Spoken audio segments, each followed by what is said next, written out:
ভারী বৃষ্টিতে চট্টগ্রাম, রাঙ্গামাটি, বান্দরবান, খাগড়াছড়ি এবং কক্সবাজারে পাহাড় ধসের সংখ্যা দেখা দিয়েছে। ঝুঁকিপূর্ণ এলাকা থেকে বাসিন্দাদের নিরাপদ আশ্রয় যেতে মাইকিং করছে প্রশাসন, কিন্তু বেশিরভাগ এলাকায় এই নির্দেশ মানছে না বাসিন্দারা। সহকর্মীদের তথ্য ছবিতে প্রতিবেদন। পাহাড় ধস হওয়ার আশঙ্কা রয়েছে। ভারী বৃষ্টিপাত অব্যাহত থাকলে নিরাপদ স্থানে সরে যেতে অনুরোধ করা হচ্ছে। টানা বৈরী আবহাওয়ার প্রভাবে পাহাড় ধসের ঝুঁকিতে আছে পার্বত্য জেলা খাগড়াছড়ি। সদর উপজেলা প্রশাসন জানায়, পাহাড় ধসের আশঙ্কায় জেলা সদরের 4টি আশ্রয় কেন্দ্র খোলা হয়েছে। আশ্রয় কেন্দ্র হচ্ছে গিয়ে, আমি আবার বলতেছি, শিশু বেসরকারি প্রাথমিক বিদ্যালয়। এখানে আপনাদের জন্য সকল ধরনের সুযোগ সুবিধার ব্যবস্থা রাখা হয়েছে।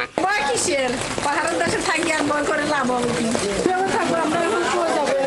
আমাদের বাড়ি করে গেলে বৃষ্টি বাড়ায় রাঙ্গামাটি জেলা শহর সহ 10 উপজেলার বিভিন্ন এলাকায় দেখা দিয়েছে পাহাড় ধসে প্রাণহানির শঙ্কা।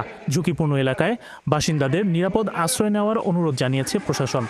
আমরা আজকেও চেষ্টা করব বিভিন্ন এলাকা থেকে জনগণকে সরকারি নির্ধারিত অর্থাৎ জেলা প্রশাসন কর্তৃক নির্ধারিত জায়গায় তাদেরকে নিয়ে আসার জন্য। বান্দরবানে টানা ভারী বর্ষণের কারণে উজান থেকে পানি নেমে আসায় বেড়েছে সাঙ্গু ও মাতামুহুরী নদীর পানি। এভাবে ভারী বর্ষণ অব্যাহত থাকলে নদীর তীরবর্তী এলাকায় বসবাসরত মানুষের ঘরবাড়ি পানিতে প্লাবিত হওয়ার আশঙ্কা করছেন স্থানীয়রা। অনেক বৃষ্টি, পাহাড় ধসের সম্ভাবনা রয়েছে।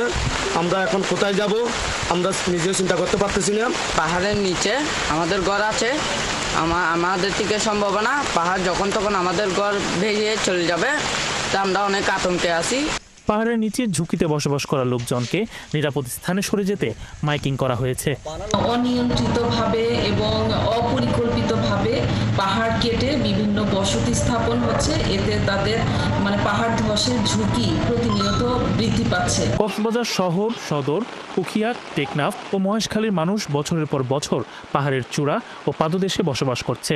দুর্ঘটনা ঘটলেও পাহাড় থেকে সরেনি প্রায় 1.5 লাখের বেশি পাহাড়ি মানুষ। এখানে ভাঙিচুরা একদম লুটপাট হয়ে যায়, ওই কারণে আর থাকতে পারতেছি না, বাচ্চা কাচ্চা নিয়ে বাইরে চলে যাইতে হয় আর কি। সে বই রাখতেছে কি আবার কি ভাঙবে আগের মতন নাকি ভাঙবে না, সেটাই এখন তৈরি আছে আর কি। কক্সবাজারে পাহাড় ধসে মানুষের মৃত্যু হলেও গেল কয়েক বছরে কত মানুষ মারা গেছে তার পরিসংখ্যান দিতে পারেনি প্রশাসন।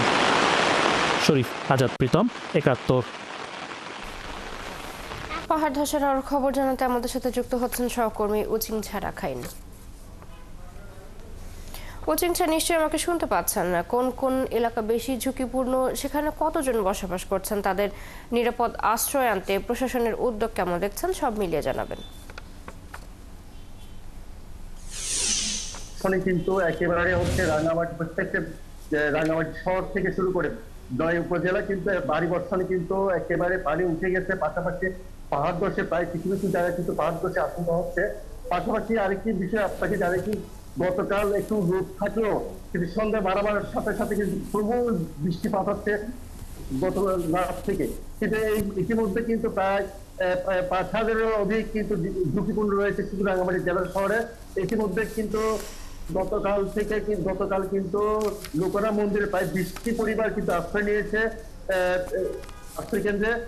ইতিমধ্যে আরো সমস্ত বিশেষ করে আপনার জানা কি, যে সমস্ত হচ্ছে ঝুঁকিপূর্ণ এলাকা রয়েছে সেখানে কিন্তু জেলা প্রশাসনের পক্ষ থেকে কিন্তু মাইকিং করা হচ্ছে প্রতি মুহূর্তে যারা ঝুঁকিতে বাস করছে তাদেরকে আশ্রয় কেন্দ্রে ফিরে যাওয়ার জন্য। তারপরেও কিন্তু আশ্রয় কেন্দ্র যারা ঝুঁকিপূর্ণ রয়েছে তারা কিন্তু আশ্রয় কেন্দ্রে ফিরে যাচ্ছে না। তাদের কাছে আমরা জিজ্ঞেস করেছিলাম কেন আপনারা যাচ্ছেন, তাদের হচ্ছে যেহেতু ঘরের মধ্যে জিনিসপত্র রয়েছে এবং চুরি হওয়ার আশঙ্কা, তারা কিন্তু আশ্রয় কেন্দ্রে যেতে চান না। কিন্তু তারপরেও কিন্তু জেলা প্রশাসনের পক্ষ থেকে কিন্তু বিভিন্ন ব্যবস্থা নেওয়া হচ্ছে। পাশাপাশি আইন শৃঙ্খলা বাহিনী এবং রেড ক্রিসেন্ট এবং স্কাউট থেকে শুরু করে ইতিমধ্যে জেলা প্রশাসন কিন্তু বিভিন্ন ব্র্যাডবেরি রাঙ্গামাটির যে 13টি স্থানকে ঝুঁকিপূর্ণ স্থান চিহ্নিত করেছে, কিন্তু জেলা প্রশাসন বারবার কিন্তু ওখানে তদারকি করছে।